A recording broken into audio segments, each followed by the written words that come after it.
Assalamualaikum everyone and welcome to my channel Aspirants of Future. As you all know that last 2 video lectures में हमने 14 अप्रैल 2019 वाले HEC head test का part 1 and part 2 discuss किया था, तो आज हम उसका पार्ट 3 डिस्कस करने जा रहे हैं। पार्ट 1 एंड पार्ट 2 का लिंक आपको नीचे डिस्क्रिप्शन में दिया गया है।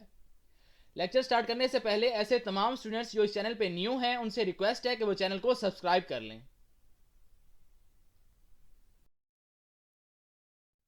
पार्ट 1 एंड पार्ट 2 में हमने 30 क्वेश्चंस डिस्कस किए थे, तो हम क्वेश्चन नंबर 31 से कैरी ऑन करते हैं।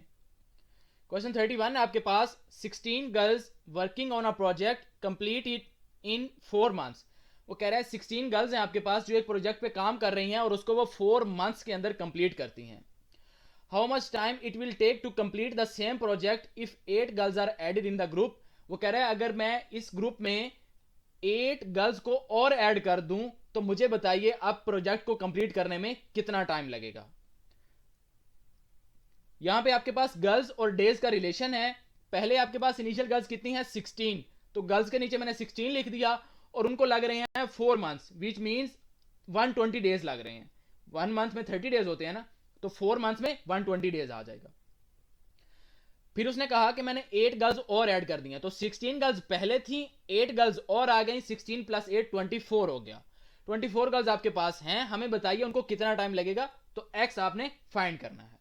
अब हमने ये देखना है कि ये डायरेक्टली प्रोपोर्शनल है या इनवर्सली प्रोपोर्शनल है।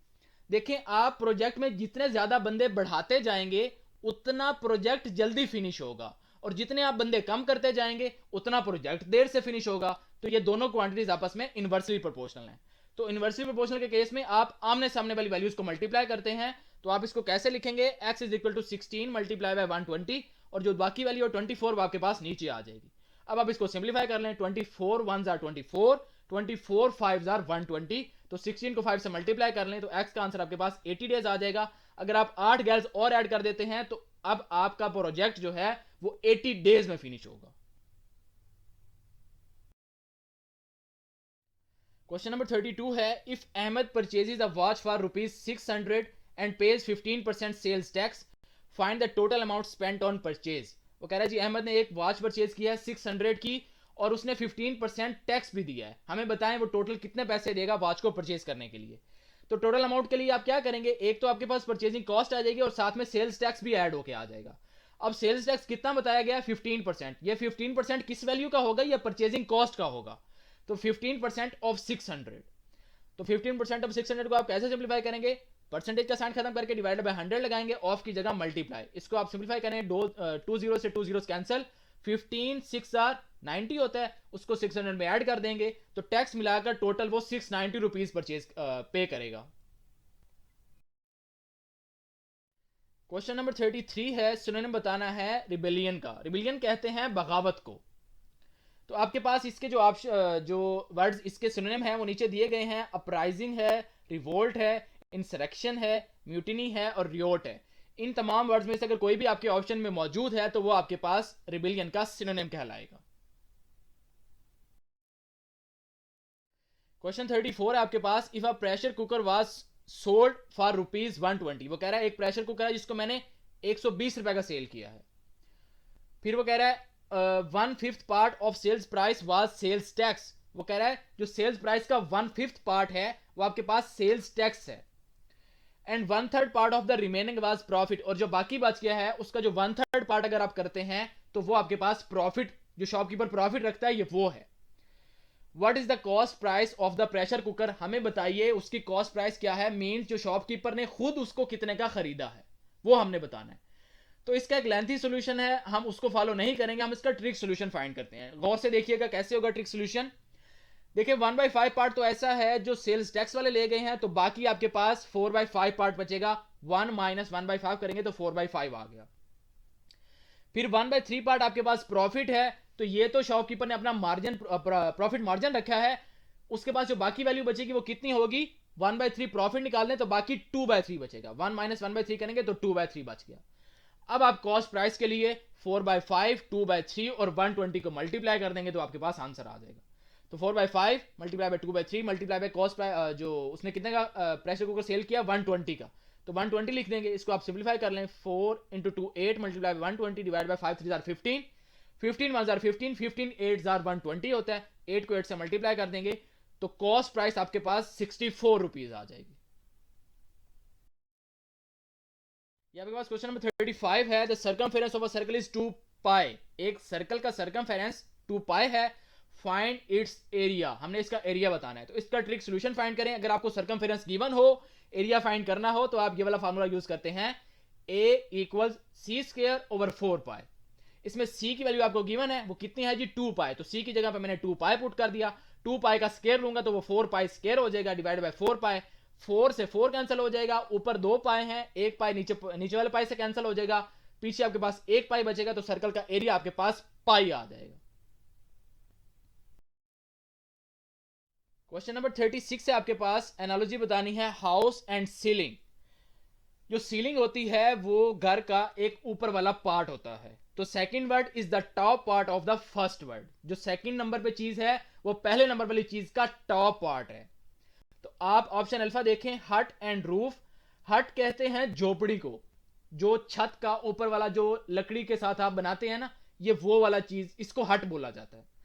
तो रूफ का जो ऊपर वाला पार्ट है वो आपके पास हट कहलाता है, तो यही ऑप्शन दुरुस्त है, आपके पास ऑप्शन अल्फा करेक्ट हो जाएगा। बाकी कोई भी ऑप्शन ऐसा नहीं है जिसमें सेकंड वर्ड पहले वर्ड का टॉप पार्ट हो, तो आप ऑप्शन अल्फा को टिक कर देंगे। क्वेश्चन नंबर 37 है आपके पास, the sum of weights of grandfather and father of Ali is 250।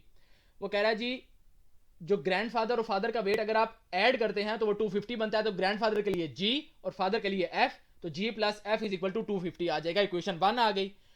If grandfather's weight is 10 kg more than 3 times the weight of father. वो कह रहा है अगर ग्रैंडफादर का वेट फादर के वेट के 3 गुना से 10 किलोग्राम ज्यादा हो तो हमें बताइए फादर का वेट क्या होगा।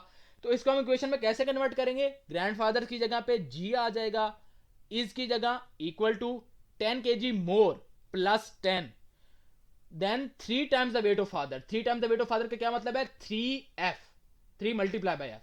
तो ये दूसरी इक्वेशन आ जाएगी, g is equal to 3f plus 10। अब आप पहली इक्वेशन को रीअरेंज करके लिख सकते हैं, g is equal to 250 minus f उधर जाके माइनस हो जाएगा।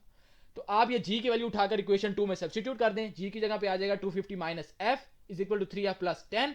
यहां से आप f के लिए सिंप्लीफाई कर लेंगे तो आपके पास फादर का वेट 60 kg आ जाएगा। क्वेश्चन नंबर 38 है आपके पास, a man completes 2/15 of his journey by aeroplane, 2/5 by train and the rest by taxi. What part of his journey does he complete by taxi. वो कह रहा है एक आदमी है जिसने अपने जर्नी का 2/15 पार्ट एरोप्लेन के साथ कवर अप किया है, 2/5 पार्ट ट्रेन के साथ कवर अप किया है। हमें बताइए बाकी जो रह गया है वो उसने टैक्सी के साथ किया है, वो कितना पार्ट है, वो फ्रैक्शन हमने बतानी है। तो आप इसका ट्रिक सोल्यूशन फाइंड करें। आप एज्यूम करें कि टोटल जर्नी 1 है, 1 में से एरोप्लेन वाला भी निकाल दें और ट्रेन वाला भी निकाल दें, बाकी जो बचेगा वो टैक्सी वाला होगा। तो 1 minus aeroplane minus taxi, aeroplane है 2/15, ट्रेन है 2/5, एलसीएम लेंगे 15 आएगा, 15 minus 2 minus 6, 15 minus 8 divide by 15, तो 7 डिवाइड बाय 15 ये वो पार्ट होगा जो वो टैक्सी के साथ कवर अप करेगा। जिन स्टूडेंट्स ने अभी तक चैनल को सब्सक्राइब नहीं किया उनसे रिक्वेस्ट है कि वो चैनल को जरूर सब्सक्राइब करें। क्वेश्चन नंबर 39 है आपके पास, सिनोनिम बताना है डिमोलिश का। डिमोलिश कहते हैं मिसमार करना, गिरा देना, तबाह करना। तो इसके जो सिनोनिम्स हैं वो आपके पास हैं डिस्ट्रॉय, बीट, डिफीट, थ्रैश और ट्राउंस।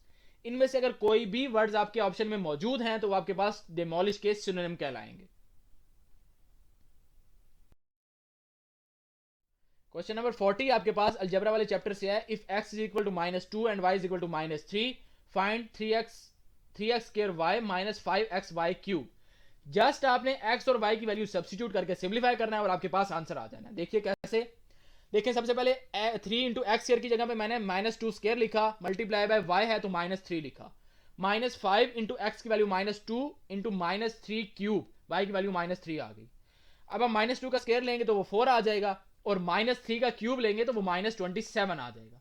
अब आपने इनको मल्टीप्लाई करना है 3, 4 और -3 को, तो 4 इंटू -3 -12 हो जाएगा, -5 इंटू -2 और -27 आपस में मल्टीप्लाई हो रहे हैं तो माइनस माइनस प्लस हो जाएगा और 2 27 54 होता है तो अंदर प्लस का 54 आ जाएगा। अब 3 इंटू -12 -36 होता है, -5 इंटू -54 -270 होता है। अब ये -36 और -270 को आप सिंप्लीफाई करेंगे तो -306 आपके पास आंसर आ जाएगा।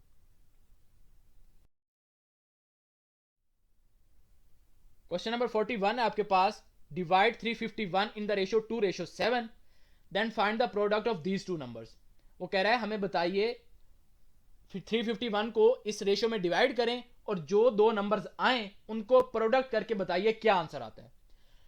तो आपने सबसे पहले टोटल वैल्यू को ऊपर रखना है, एक्स वाला फैक्टर निकाल लेना है। टोटल वैल्यू क्या है जी आपके पास 351 और divided by sum of ratios करना है, तो वो 2 + 7 आ जाएगा। 2 + 7 9 होता है, तो 351 डिवाइडेड बाय 9 करेंगे तो आपके पास x की वैल्यू 39 आ जाएगी। अब आपने पहला नंबर फाइंड करना है, तो x को पहले नंबर की रेस्पेक्टिव रेशियो से मल्टीप्लाई कर दें जो कि 2 है, और दूसरा नंबर फाइंड करना है तो दूसरे नंबर की रेस्पेक्टिव रेशियो से मल्टीप्लाई कर दें जो कि 7 है। तो 2 इंटू एक्स यानी कि 2 इंटू 39 78 ये पहला नंबर आ जाएगा, और 7 इंटू एक्स यानी कि 7 इंटू 39 ये 273 आपके पास दूसरा नंबर आ जाएगा। पहला नंबर 78 है और दूसरा नंबर 273 है। उसने कहा इनका प्रोडक्ट फाइंड करना है, तो 78 और 273 को मल्टीप्लाई कर देंगे सिंपल, तो आपके पास 21,294 आंसर आ जाएगा। ये आपके पास क्वेश्चन नंबर 42 है, एनालॉजी बतानी है शूज एंड कोबलर की। अब शूज जो है वो कौन डिजाइन करता है, एक कोबलर डिजाइन करता है। कोबलर का काम क्या होता है कि वो शूज पर काम करे, उनको डिजाइन करे। तो first word is design by the second word, जो पहली चीज है वो दूसरा बंदा डिजाइन करता है। तो आपके पास ऑप्शन अल्फा है स्पेक्टिकल्स और ऑप्टिशियन। तो यहां पे आपके पास जो ऑप्टिशियन होता है ना उसको एनक साज बोलते हैं, जो एनक बनाने वाला होता है, और स्पेक्टिकल्स क्या होता है, ग्लासेस को बोलते हैं, एनक को बोलते हैं। तो आपके पास जो एनक साज होता है वो ग्लासेस को ही डिजाइन करता है। तो यही आपके पास दूसरे नंबर पे एक वर्कर है और पहले नंबर पे वो किस चीज को डिजाइन करता है, उसी चीज को जो उसका प्रोडक्ट है, यानी कि स्पेक्टेकल्स को डिजाइन करता है। तो आप ऑप्शन अल्फा को टिक कर देंगे, spectacles and optician will be your answer. Education और टीचर भी सूटेबल नहीं है, ऑक्सीजन और प्लांट भी नहीं है, फूड एंड किचन भी नहीं है। ऑप्टिशियन जो है वो स्पेक्टेकल्स को डिजाइन करता है, तो आप ऑप्शन अल्फा को टिक कर देंगे। ये आपके पास क्वेश्चन नंबर 43 है, अ running man has a speed of 13 kilometre per hour covers distance in 40 minutes. वो कह रहा है जी एक आदमी रनिंग कर रहा है 13 किलोमीटर पर आवर की स्पीड से और वो डिस्टेंस कवर करता है 40 मिनट्स में। तो स्पीड और टाइम का रिलेशन है, तो स्पीड आपके पास 13 किलोमीटर पर आवर और जो टाइम है वो उसको 40 मिनट्स लग रहा है, तो टाइम के नीचे हमने 40 लिख दिया। How much time it will take him to cover the same distance at a vehicle speed of 4 times the running speed. वो कह रहा है अगर वो अब गाड़ी पे जा रहा है और गाड़ी की जो स्पीड है वो उसकी रनिंग स्पीड का 4 टाइम्स है। रनिंग स्पीड थी 13 और उसकी जो व्हीकल स्पीड है वो रनिंग स्पीड का 4 टाइम्स है, तो 13 4 52 आ जाएगा। तो स्पीड के नीचे आप 52 किलोमीटर पर आवर पुट करेंगे और हमने टाइम फाइंड करना है कि अगर वो व्हीकल पे कवर यही सेम डिस्टेंस कवर करता है तो उसको कितना टाइम लगेगा। तो टाइम के नीचे आपके पास एक्स आ जाएगा। अब स्पीड और टाइम का रिलेशन है, आपने ये देखना है कि डायरेक्ट है या इनवर्स है। आपके पास जितनी ज्यादा तेज स्पीड होगी उतना कम टाइम लगेगा इसको कवर अप करने में, और जितनी स्पीड कम होगी उतना ज्यादा टाइम लगेगा कवर अप करने में। तो ये दोनों क्वांटिटीज आपस में इनवर्स प्रोपोर्शन है, speed and time are inverse proportion. तो इनवर्स प्रोपोर्शन के केस में आप आमने सामने वाली वैल्यूज को मल्टीप्लाई करते हैं, तो 13 और 40 मल्टीप्लाई होंगे, 13 40 और जो दूसरी वैल्यू है 52 वो नीचे आ जाएगी। अब आप इसको सिंप्लीफाई कर लें, 13 1 13, 13 4 52 होता है, 4 1 4, 4 10 40। तो आपके पास जो सेम डिस्टेंस कवर करने के लिए जब वो व्हीकल पे जाएगा तो उसको 10 मिनट्स लगेंगे। ये आपके पास क्वेश्चन नंबर 44 है, सिंप्लीफाई करना है 4/5 + 2/8 - 1/8। नीचे A B C D 4 option दिए गए हैं। अब सबसे पहले आप एलसीएम लेंगे, 40 एलसीएम आएगा, 5 8 40, 8 4 32 प्लस 8 5 40, 5 2 10 प्लस 10 आ जाएगा, माइनस 8 5 40 और 5 1 5 आ जाएगा।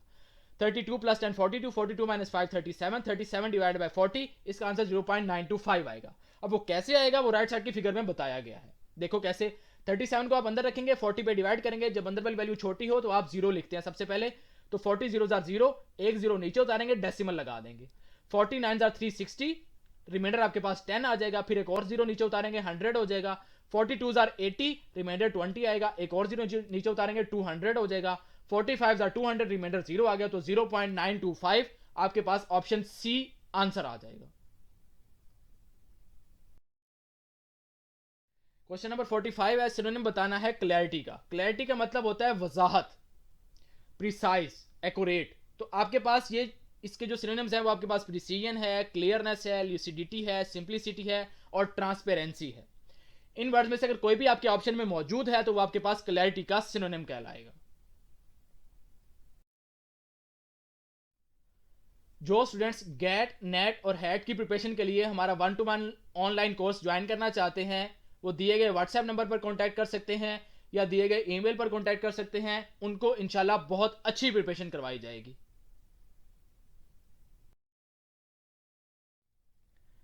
Thank you for watching full video. Please like, share and subscribe for more videos. Take care. Allah Hafiz. Assalamu alaikum.